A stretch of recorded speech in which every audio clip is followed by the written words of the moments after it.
Então, meus queridos, é absurdo tudo isso que a gente está vendo agora. Mais absurdo foi um editorial que eu li na Folha. Saiu na impressa e na digital. Eu fiquei realmente assim,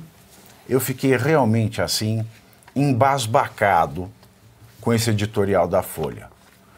É esse tipo de texto a favor das agências de verificação que tomaria uma verificação, se existissem agências sérias. Porque é tanta barbaridade, a começar pelo título. O título já é um chute na bolsa escrotal do Papai Noel, que você vê não só as estrelas que nós conhecemos, como aquelas que a NASA procura. Em um texto de opinião publicado ontem na Folha de São Paulo, com o título, presta atenção no título, Os riscos da ditadura da liberdade. É isso mesmo que você ouviu. Ditadura da liberdade. Eu vou repetir. Ditadura da liberdade. Deve estar na mesma classe de objetos, de seres, que a grávida de Taubaté, não é? Que o ex-gay, está na mesma classe que o ex-gay, a grávida de Taubaté é a ditadura da liberdade. A psicanalista Carol Tilkian, que assassina, na verdade, né, o texto, diz que a decisão da Meta de acabar com a checagem de fatos atravessa os nossos votos de amor e paz para 2025 e que o resultado da postura de Mark Zuckerberg é uma liberdade que embala discurso de ódio e polarização. Eu vou abrir aspas. Vivemos a era da ditadura da liberdade. Percebo na clínica e na sociedade um aumento de pessoas angustiadas, solitárias e perdidas. Mas em vez de encararmos nossas faltas, buscamos o colo das grandes mães digitais. No radicalismo e nas fake news, encontramos validação imediata que nos protege da angústia e incerteza. Essa lógica reforça um mundo dividido entre o absolutamente bom e o absolutamente mal. Eu fecho aspas e fico me perguntando, sabe, professor Suano, antes das redes sociais a gente buscava turmas de amigos com afinidades. Eu ia ver o jogo com as pessoas que torcem com o mesmo time que eu. Eu pensava igual as pessoas da comunidade da minha igreja.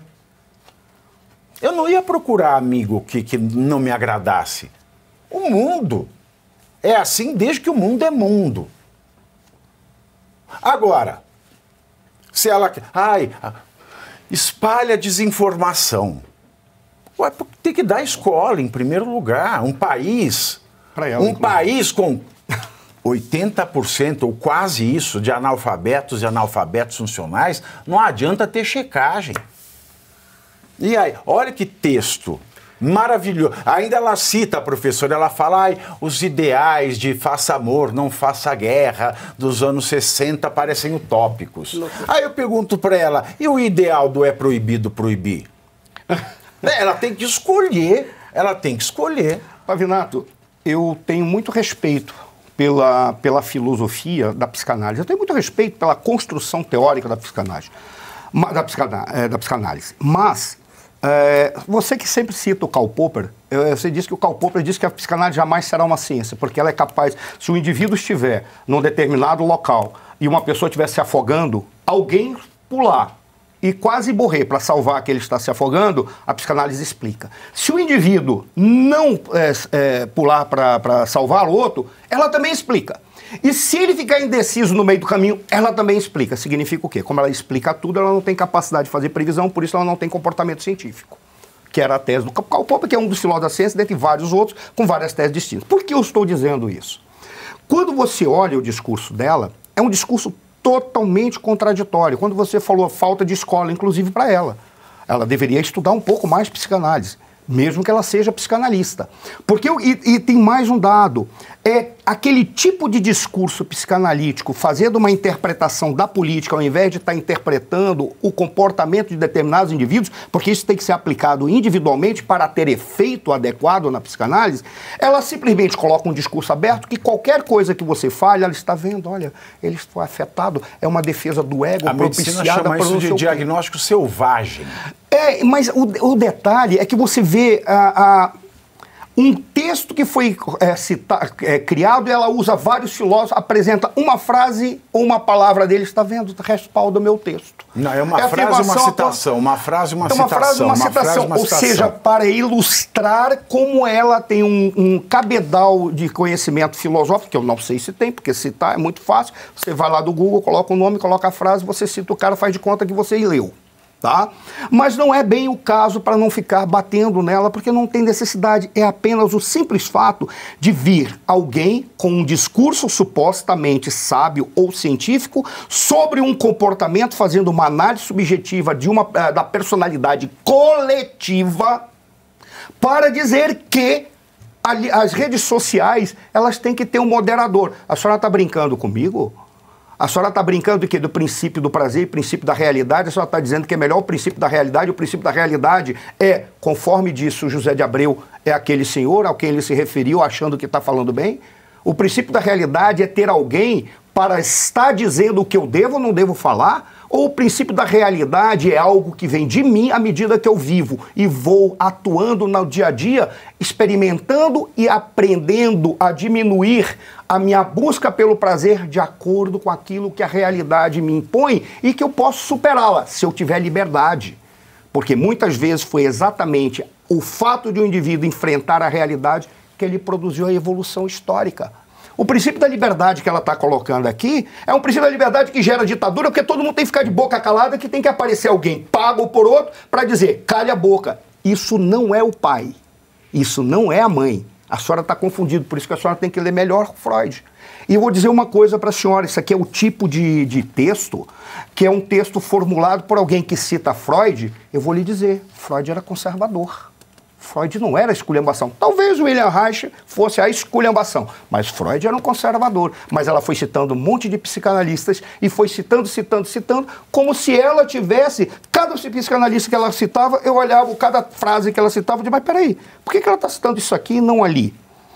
Ela termina ainda citando Winnicott, ela fala Sim. que é melhor uma sociedade de dúvidas do que certeza. Se ela quer uma sociedade de dúvidas, como é que ela quer checagem? Como é que ela quer checagem? Ela está acabando com a dúvida. E a última frase do texto dela desmonta todo o texto Sabe dela. o que ela fez? Ela disse, vamos substituir a ditadura da liberdade pela ditadura da certeza imposta por aquele que tem o poder. Por quê? Porque se ela está colocando a dúvida, ela simplesmente está jogando fora a possibilidade do questionamento, da narrativa. Ela está matando... A verdadeira ditadura é o que o Lula falou para o Maduro. Eu vou encerrar só com uma... Se ela realmente acredita no que ela está falando, e aí que está a grandeza da psicanálise, independentemente de eu não achar que a psicanálise seja uma ciência, tá? Não acho que seja, mas a grandeza da psicanálise está num ponto. Ela ter descoberto a grandeza do indivíduo numa dimensão, num determinado momento da história, em que o indivíduo precisava, sim, ter mais afagos. Não à toa, depois que a psicanálise veio, houve todo um conjunto de indivíduos que estavam dizendo que a psicanálise era apenas um produto de uma decadência do Ocidente. Não à toa. Qual foi o resultado? Que pessoas que criticavam aquela grandeza individual, qual foi o resultado delas? Foram os fascismos dos anos 20, que eles falavam que o individualismo, o capitalismo, todas as formas de individualismo tinham destruído a civilização ocidental. E a solução era por intermédio de quê? Daqueles que vão nos proteger. Exato. Entrega para eles. É isso, é o que ela está fazendo, com todo respeito. Não à toa ela escreveu onde? Na Folha de São Paulo. Parabéns, Folha de São Paulo. Você apenas contratou aí para falar mais um Béria.